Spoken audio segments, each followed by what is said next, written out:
본 적이 있습니다. 이런 뉴스를 보면 우리가 어떻게 반응합니까? 보통 이제 뉴스를 들으면 안 됐다. 어떻게 그런 이 사고가 났을까? 안타까운 마음이 들지 않습니까? 그죠? 그 다음에 어떻게 합니까?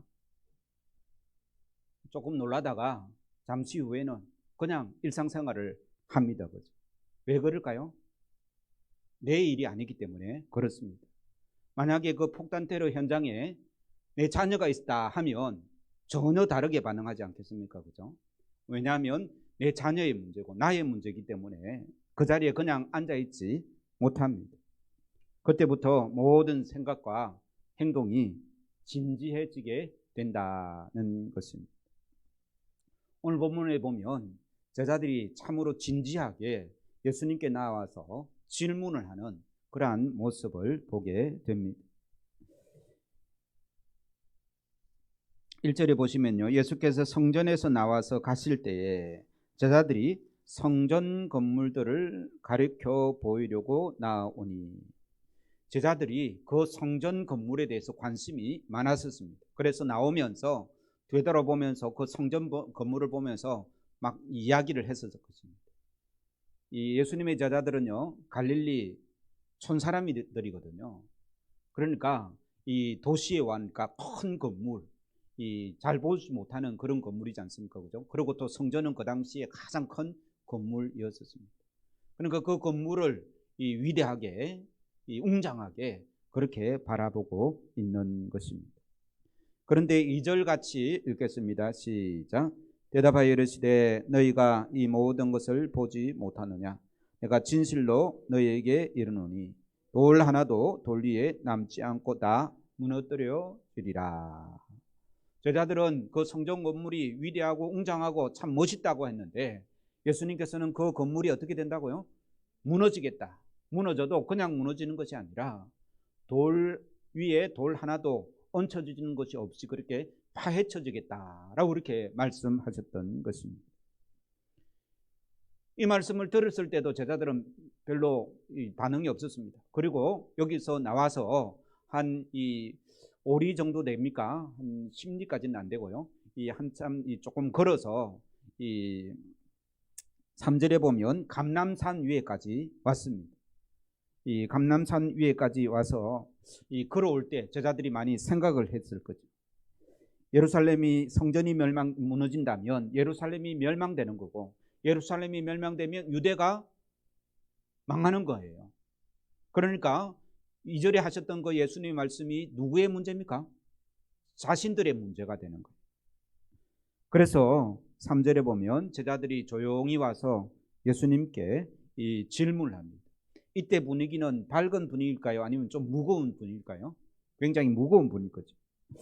이대로 있을 수는 없어. 그때가 언제인지 우리가 알아야 돼.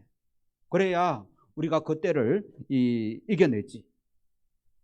사전에 무슨 징조가 있는 줄을 알아야지. 안다면 어떤 방책을 마련할 수 있을 거야 라고 생각을 하고 예수님께 이 질문을 하는 것입니다. 이르되 우리에게 이르소서 어느 때에 이런 일이 있겠사오며 또 주의 임하심과 세상 끝에는 무슨 징조가 있으리까? 이 제자들의 질문은 이 오늘날 종말의 시대를 살아가는 우리의 질문과도 같은 질문인 줄로 믿습니다.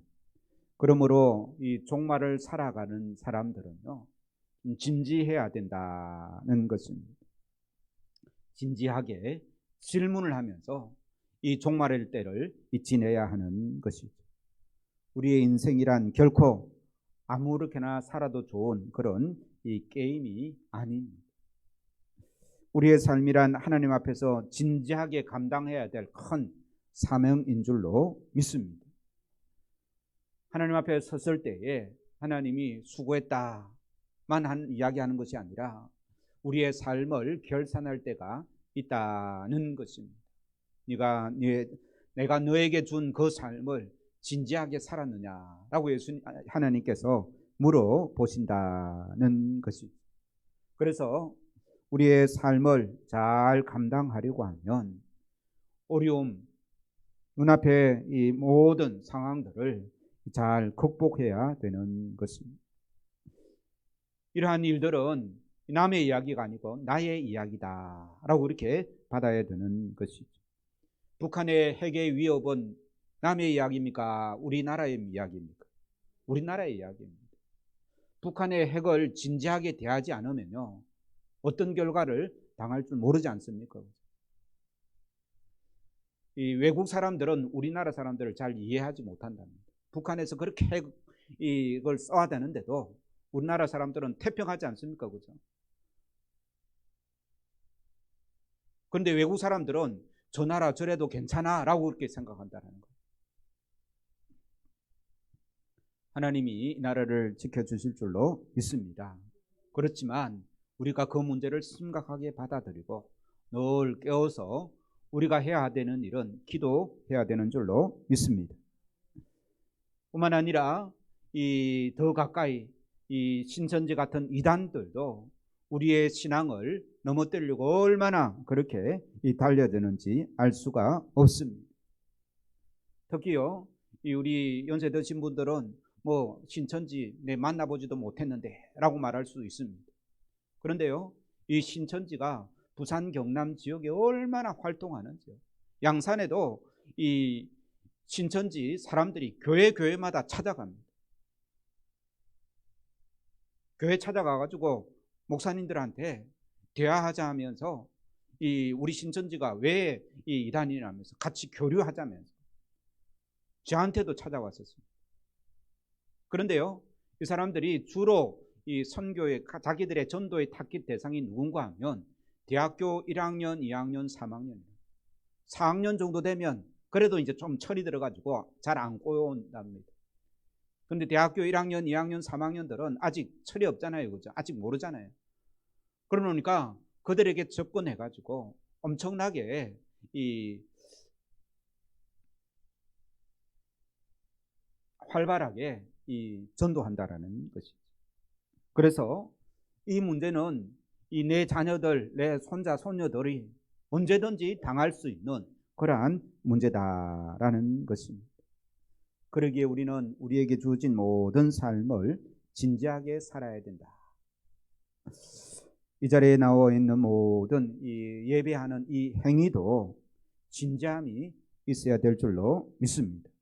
내가 왜 예배하는지, 왜 내가 이 자리에 앉아 있는지, 왜 이토록 힘든 상황에서도 믿음을 지켜야 하는지 분명하게 알고 그 믿음으로 살아가야 된다는 것이죠.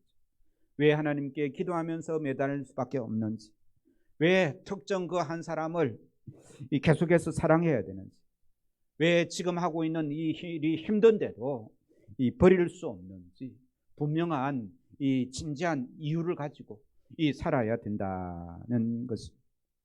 이렇게 우리의 삶은 하나님께서 나에게 주신 이 삶을 진지하게 질문하면서 살아갈 때에 우리 주님께서는 우리의 삶을 인정해 주시고 긍정해 주실 줄로 믿습니다.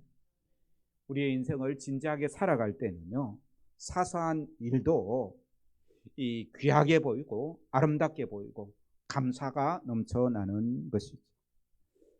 길가에 핀 그 꽃 한 송이도 진지하게 바라보면요, 그 속에서 역사하시는 하나님의 놀라운 창조의 손길을 느낄 수 있을 줄 믿습니다. 우리 교회 위에 길에 가면 이 벚꽃이 절정으로, 오늘이 벚꽃의 절정일 것 같습니다. 이번 주 지나가면 이제 딱 떨어질 것 같은데요. 벚꽃 휘날리는 그 벚꽃을 보더라도 진지하게 그 벚꽃에게 임한 하나님의 그 손길을 우리가 생각한다면 그 벚꽃 하나만 갖고도 하나님의 은혜를 누리고 하나님의 은혜를 찬양할 줄로 믿습니다. 그래서 진지하게 우리의 삶을 살아갈 때 우리의 삶이 하나님 앞에서 복되게 살 수 있다는 것입니다. 이 꽃만 보는 것이 아니라 우리의 인생에도 진지한 질문을 해야 되는 것이죠. 지금보다 더 늙고 기력이 약해질 때 내가 어떻게 믿음을 가질 것인가? 수족을 쓸 수 없을 정도로 약해져서 교회 나와서 예배하지 못하게 될 때 어떻게 믿음을 유지할 수 있을까? 그 전에 있던 교회에서 한 분 권사님이신데 평생을 신앙생활을 잘 하다가 이제 온 몸이 메말라 오는 거예요. 그래서 요양원에 들어가 계신데 한 1년 정도를 요양원에 계시는 거예요. 이제 계시면서 예배도 드리지도 못하고 혼자 계속 누워 계셔야 되는 거예요. 그럴 때는 어떻게 신앙을 유지하고 소망을 가지고 살아갈 수 있을까? 또 어떻게 자녀들에게 이 소중한 믿음을 전해줄 수 있을까? 이런 질문들을 하면서 이 종말의 때를 보내는 자가 복된 자인 줄로 믿습니다. 예수님의 제자들이 이러한 질문을 가지고 예수님께 나오고요. 예수님은 그러한 질문에 대답하는 것이 오늘 본문의 말씀입니다. 그런 의미에서 오늘 말씀을 통해 종말의 때를 살아가는 지혜를 배우는 복된 은혜가 있기를 주의 이름으로 축원합니다. 예수님께서 이 종말의 때에, 세상 마지막 때에 이 3절 마지막에 보면 또 주의 임하심과 세상 끝에는 이라고 질문하지 않습니까? 제자들이 그렇게 질문하니까 예수님께서는 이 종말의 때에 어떻게 살아야 되는지를 말씀해 주고 있습니다. 첫 번째는요, 이 종말의 때에 사람들에게 휩쓸리지 않도록 조심해라 라고 이렇게 말씀하고 있습니다. 예수님께서 무엇을 조심하라고요? 사람을 조심하라. 옆 사람에게 사람을 조심합시다. 네. 미혹하는 사람이 있기 때문에 그렇습니다. 마귀는 사람을 통해서 미혹합니다. 4절 5절 말씀 읽겠습니다. 시작. 예수께서 대답하여 이르시되 너희가 사람의 미혹을 받지 않도록 주의하라. 많은 사람이 내 이름으로 와서 이르되 나는 그리스도라 하여 많은 사람을 미혹하리라. 나는 그리스도다 라고 하면서 많은 사람을 미혹하니까 그 미혹하는 사람을 조심해야 된다 라고 예수님께서 먼저 말씀하셨습니다.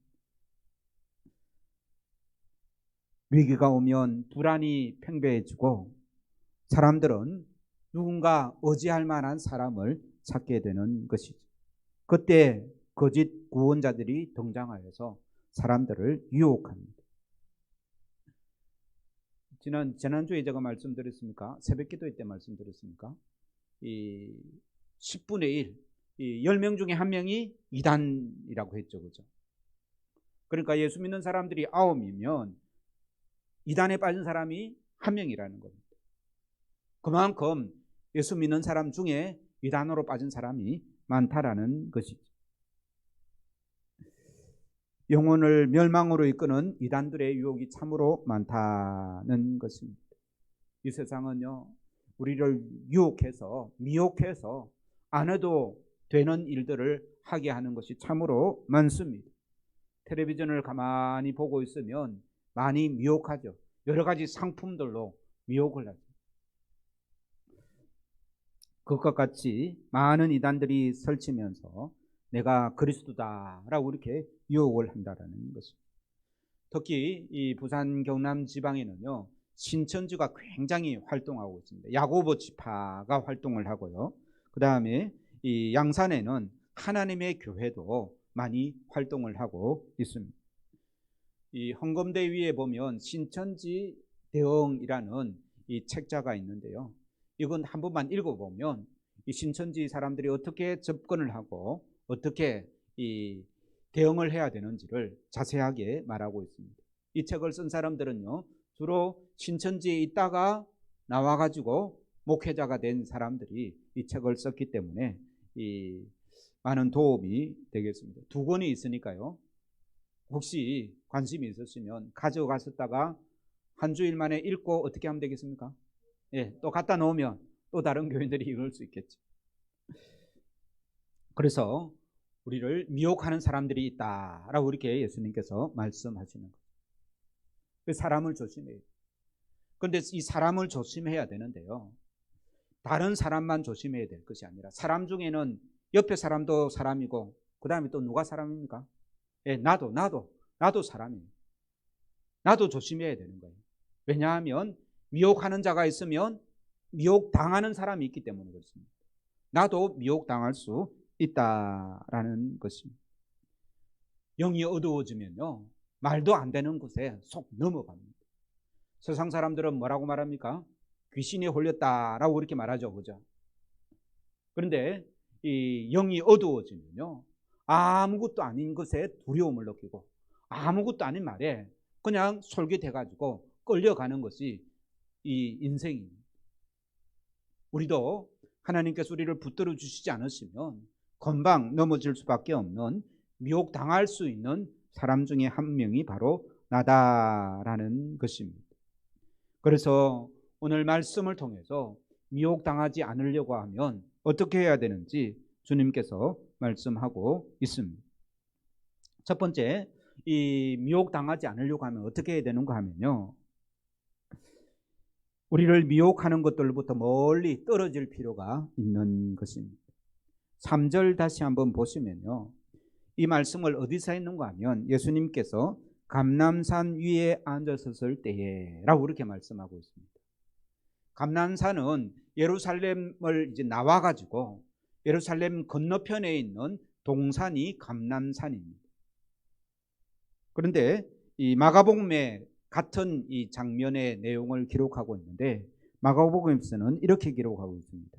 감람산에서 성전을 마주 대하여 앉아섰을 때라는 거예요. 그러니까 성전 안에 있고 성전 바로 옆에 있을 때는 뭐가 보입니까? 성전의 그 웅장함이 보이는 거예요. 그런데 예수님께서 제자들을 데리고 성전이 저 멀리 보이는 저 건너편에 보이는 거예요. 저 건너편에 보이는 곳에 와서 그 성전을 바라보는 것을 보게 됩니다. 그 거대한 성전도 멀리서 보니까 별것 아니라는 것입니다. 작은 건물로 보이는 것이죠. 미혹당하는 사람들의 특징은 미혹하는 것에 너무 가까이 있기 때문에 그 사람들과 교류하기 때문에 넘어질 수밖에 없는 것입니다. 이단에 빠진 사람들과 가까이 있으면 자신들 모르게 오염됩니다. 어린 아이들이요, 담배를 누구한테 배우겠습니까? 어른들한테 배우는 게 아닙니다. 자기 친구, 담배 피우는 친구한테 배웁니다. 어른들이 누가 애한테 담배 가르치는 사람이 있습니까? 그렇지 않습니다. 담배 피우는 사람 가까이 있으면 담배를 피울 수 있고, 술 마시는 친구들이 옆에 있으면 같이 술 마실 수밖에 없습니다.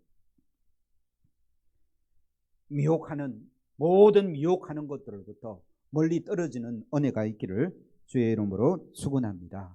가까이 하게 되면 물들 수밖에 없는 것이죠. 그래서 시편 1편에 복 있는 사람을 정의할 때 제일 먼저 복 있는 사람들은 어떻게 한다고요? 악인들의 꾀를 따르지 아니하고 죄인들의 길에 서지 않고 오만한 자의 자리에 앉지 않는다 라고 그렇게, 그것이 복 있는 자다라고 그렇게 말씀하고 있는 것이죠. 그래서 우리가 이단에 미혹당하거나 악에 미혹당하지 않으려고 하면 그것을 멀리 벗어나야 떨어져야 되는 것을 우리 오늘 말씀을 통해서 먼저 배우기를 주의 이름으로 축원합니다. 그 다음에는요, 마지막 때를 맞는 성도들의 자세에 대해서 말씀하고 있는데, 두려움 말고 끝까지 견디라 라고 주님 말씀하고 있습니다. 5절 말씀에 보면 사람들이 미혹을 당합니다. 6절은요, 난리와 난리의 소문이 들립니다. 7절은 민족이 민족을, 나라가 나라에 전쟁이 일어납니다. 기근과 지진도 일어납니다. 환란이 일어나고 죽이기도 하고 미움을 받는다고 9절에 말씀하고 있습니다. 10절은요, 실족하게 되고 서로 미워합니다. 11절에는 거짓 선자들이 나타나서 미혹합니다. 12절은 불법이 성하고 사람들의 사랑이 식어져 간다. 이것이 종말의 때다라고 이렇게 말씀하고 있습니다. 이러한 종말의 때에 어떻게 한다고요? 그럴 때 더욱 두려워하지 말고 견디라 라고 말씀하십니다. 6절 보시면요, 6절 같이 읽겠습니다. 시작. 난리와 난리 소문을 듣겠으나 너희는 삼가 두려워하지 말라라고 말씀. 삼가 두려워하지 말라.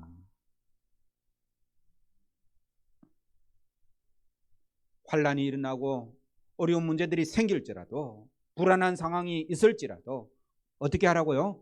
두려워하지 말라라고 이렇게 주님 말씀하십니다. 그리고 이 13절에 이 견디라고 말씀하시죠. 13절 같이 읽겠습니다. 시작. 그러나 끝까지 견디는 자는 구원을 얻으리라. 이 견디라고 말씀하시는데 언제까지 견디라고요? 끝까지 견뎌야 되는 거예요. 한순간 견디는 것은 별로 소용이 없습니다. 주님이 오실 때까지 믿음을 가지고, 천국의 소망을 가지고 힘있게 믿음의 발걸음을 하는 것이 중요한 것이, 끝까지 견디다는 것이죠. 그러면 어떻게 하면 두려워하지 않고 끝까지 견딜 수가 있을까요? 이게 중요합니다. 이 두려워하지 말고 끝까지 견디라라고 말씀하시는데 뭔가 힘이 있어야 되지 않겠습니까? 그죠? 우리가 무엇으로 두려워하지 않겠습니까? 우리가 어떨 때 두려움이 있겠습니까? 오직 말씀으로만 견딜 수 있다. 따라서 해보시기 바랍니다. 오직 말씀으로만 견딜 수 있다. 하나님이 우리의 영에 천지를 지으신 그 하나님의 말씀이 우리 안에 가득 차면 두려움이 사라지게 됩니다. 그러면 우리가 두려워하는 것은 무엇 때문에 두려워할까요? 우리 안에 말씀이 없기 때문에 두려움이 생기는 것이죠. 건강 때문에 너무 두려워하지 마시기 바랍니다. 앞날의 문제 때문에 두려워하지 마시기 바랍니다. 우리 그리스도인들은 아무리 망해도 어디 간다고요? 천국 갑니다. 오늘 본문처럼 예수님은 두려워하지 말라 하시면서 마지막 때를 살아가는 지혜를 가르쳐 주시지 않습니까? 이 예수님이 가르쳐 주신 이 지혜, 예수님이 가르쳐 준 이 말씀을 우리가 제대로 붙들고 있으면 마지막 때를 지혜롭게 살아갈 수가 있다라는 것이죠. 그러니 예수님께서 하신 말씀을 진지하게 읽고 배우는 은혜가 있기를 주의 이름으로 축원합니다. 이 말씀을 진지하게 읽고 제대로 배우면 끝까지 견딜 수 있기 때문에 그렇습니다. 왜 이단의 유혹에 빠질까요? 하나님의 말씀을 제대로 알지 못하기 때문에 미혹되는 거예요. 내가 믿는 그 예수님 외에 무슨 이야기를 하면 솔깃하게 넘어가는 거예요. 내가 제대로 예수님을 붙들고 있지 못하기, 내 안에 있는 이 말씀이 제대로 없기 때문에 그렇다는 것입니다. 특히 오늘 24장의 말씀만 잘 읽고 제대로 내가 배우면 이단에 절대 빠질 수 없습니다. 우리 26절, 27절, 오늘 본문은 아닙니다만 26절, 27절 같이 읽겠습니다. 시작. 그러면 사람들이 너에게 말하되 보라, 그리스도가 광야에 있다 하여도 나가지 말고 보라, 골방에 있다 하여도 믿지 말라. 번개가 동편에서 나서 서편까지 번쩍인 같이 인자의 임함도 그러하리라. 아멘. 우리나라의 이단들, 특히 내가 그리스도다라고 말하는 사람들이 몇 명 있다 했습니까? 200명은 넘게 있다라고. 그런데 여러분들 그 사람들 압니까 모릅니까? 모르죠. 신천지 이만희도 자기가 재림한 예수다라고 말하고요. 자기는 죽지 않는다라고 말합니다. 그래서 이 신천지 교인들은 이만희가 안 죽는 줄 생각합니다. 그런데요, 이만희는 자기 이 고향에 자기가 들어갈 묘지까지 다 만들어놨어요. 하여튼 이렇게 내가 그리스도다라고 말하는 사람들은 그 사람들이 잘못된 게 뭐가 잘못됐는가 하면요, 이 27절 때문에 잘못된 겁니다. 번개가 동편에서 나서 서편까지 번쩍인 같이 인자의 임함도 그래하리라. 이 무슨 말입니까? 번개가 번쩍 치면 온 사람들이 다 알잖아요, 그죠? 그것처럼 예수님이 재림하면 모든 사람들이 다 안다라는 겁니다. 그러니까 나도 모르게 재림한 사람은 뭐라고요? 거짓 적그리스도라는 거예요. 거짓 그리스도라는 거예요. 이 한 절만 잘 알아도, 그죠? 이단에 안 넘어가겠죠, 그죠? 근데 이 경기도 지방에는요, 중국에서 흘러들어온 이 사이비 종교, 이 어떤 여자가 자기가 재림한 예수라고 그렇게 말하는데요. 그 이 확산 속도가 신천지보다 더 빠르게 늘어나고 있다. 그 이름을 동방번개라 그럽니다. 그 종교 이름은 동방번개. 동방번개가 어느 말씀을 가지고 그 이름을 지었겠어요? 예, 오늘 26절 말씀에 뭐라고 되어 있습니까? 번개가 동편에서 번쩍이다. 그래서 자기 종교를 동방번개라 그래요. 그런데 이 동방번개 26절의 의미는 무슨 말일까요? 27절의 의미는 무슨 의미일까요? 예수님이 오시면 온 세상들이 다 안다라는 게, 그래서 동쪽에서 번개가 번쩍 있다 그 말이잖아요, 그죠? 그런데 그 단어만 가져와가지고 내가 동방번개다 하는데 그 사람을 번개가 번쩍이는 것처럼 압니까 모릅니까? 모르죠. 그러니까 그 사람이 적그리스도가 되는 거예요. 그러니까 이름은 뭐 이상하게 잘 따왔는 것 같은데 그 이름의 참된 의미는 모르는 거예요. 그 이름만 제대로 오늘 27절 말씀과 미쳐서 살펴보면 그 사람이 가짜라는 것을 알 수 있죠, 그죠? 이렇게 우리가 분명하게 이 이단을 구분할 수 있는 말씀이 바로 성경 말씀이고 예수님께서 하신 말씀이라는 거예요.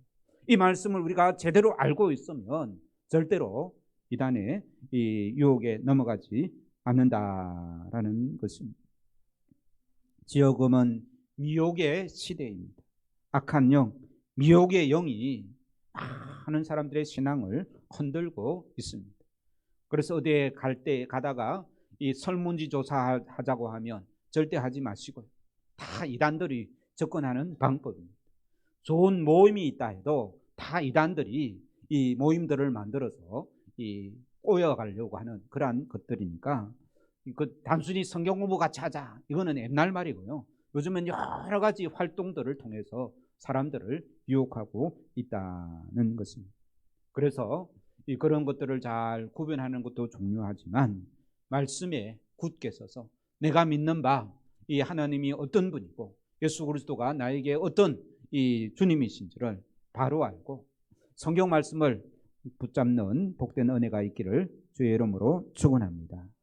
하나님 말씀을 반드시 내가 바로 알고 있어야 유혹에 넘어가지 않는 것이죠. 제가 존경하는 목사님들이 몇 분 계신데 그 중에 한 분이 12년 전에 천국 가신 하용조 목사님을 참 존경합니다. 그 목사님께서 살아계실 때 성도들에게 늘 강조하는 말이 배우든지 가르치든지 하라고 합니다. 한번 따라서 해볼까요? 배우든지 가르치든지. 네. 하나님의 말씀을 내가 배우든지 가르치든지 두 개 중에 하나 하라는 거예요. 적당하게 예배만 드리고 교회 왔다 갔다만 하지 말고 이 말씀을 내가 제대로 배우든지 아니면 가르치려고 하면 어떻게 해야 됩니까? 내가 알아야 되잖아요, 그죠? 가르칠 수만 있다면 확실히 아는 거기 때문에 그렇습니다. 어중간하게 서 있으면 미혹당하기 쉽다라는 것이죠. 이 미혹의 시대에 주일날 예배 한번 드리고 설교 한번 듣는 것으로 만족하지 마시기 바랍니다. 그 신앙으로는 이 미혹의 시대를 이겨내기가 쉽지 않다라는 말씀인 것입니다. 하루 성경 5분도 안 읽고 기도 안 하는 신앙을 누가 보장하겠습니까? 훈련되지 않는 성도들은 미혹당하기가 쉽다는 것입니다. 우리의 영에 하나님의 말씀이 없으면 마귀가 용케 알아채고 접근해서 미혹한다는 말씀인 것입니다. 겸손하게 하나님의 말씀을 읽고 그 말씀을 배우고 그 말씀에 열심 내는 복된 성도들 되기를 주의 이름으로 축원합니다. 내 안에 하나님의 말씀이 가득해야 두려워하지 않고 끝까지 견디는 은혜가 있다라고 주님 말씀하시는 것이죠. 마지막으로 붙들어야 될 말씀이 하나 더 있습니다. 바로 14절 말씀입니다. 14절 말씀 읽겠습니다. 시작. 이 천국 복음이 모든 민족에게 증언되기 위하여 온 세상에 전파되리니 그제야 끝이 오리라. 말세 때에 우리가 지혜롭게 해야 될 일 중에 하나가 바로 복음을 선포하는 것입니다. 여러분, 이래 바쁘나 저래 바쁘나 바쁘기는 마찬가지입니다. 이왕 바쁜 삶, 예수님 때문에 바쁘기를 주의 이름으로 축원합니다. 교회 오는 것보다 더 좋은 일이 세상에 없다라는 마음으로 하나님을 위하여 시간을 내는 것이 가장 복된 시간이다 라고 믿고, 그러한 마음으로 복음 전하는 복된 인생, 그러한 인생이 후회 없는 인생인 줄로 믿습니다. 주님 앞에 설 때에 내가 좀 더 잘했으면 하는 마음이 생기는 것이 있다면 무슨 마음이겠습니까? 네? 하나님 앞에 서서 내가 세상에 살 때 돈을 조금 더 많이 벌었어요, 그런 생각이 들겠습니까? 아니면 그때 내 왜가 전도 못했을까? 그때 왜 내가 더 사랑하지 못했을까? 그런 마음이지 않겠습니까?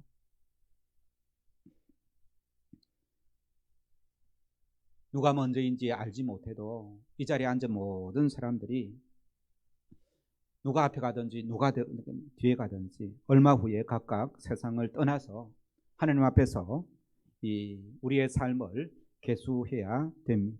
우리의 인생을 정리해야 된다는 말씀입니다. 오늘 이 말세의 때를 참 이 복음 전하는 것으로, 말씀 전하는 것으로, 예수님을 전도하는 일에 결단을 내리시고 이 주님 앞에 이 순종하는 복된 은혜가 있기를 주의 이름으로 축원합니다. 천국 복음이 온 세상에 전파된다라고 그렇게 말씀하셨습니다.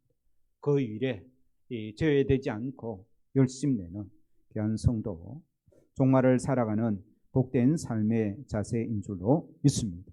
우리의 삶을 진지하게 질문하면서 살아갑시다. 그리고 유혹당하지 않도록 조심합시다. 하나님의 말씀으로 무장하는 복된 성도들 되기를 주의 이름으로 축원합니다. 두려움이 사라집니다. 말씀이 있을 때에 끝까지 견디는 것이죠. 그 복음의 말씀을 땅끝까지 전하는 귀한 일에 동참하는 복된 성도, 이것이 종말을 살아가는 복된 삶인 줄로 믿습니다.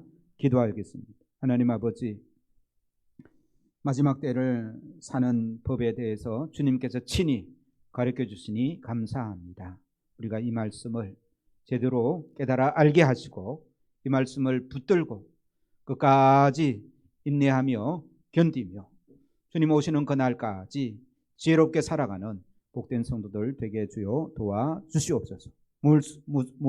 무엇보다도 하나님 말씀으로 무장하여서 참 악한 유혹에 넘어가지 않도록 도우시고 주님이 오시는 그날까지 복음을 선포하며 주님의 이 종말을 지혜롭게 살아가는 모든 성도들 되게 주여 도와주옵소서. 감사와 찬송을 드리오며 다시 오실 주님 예수님의 이름으로 기도하옵나이다. 아멘.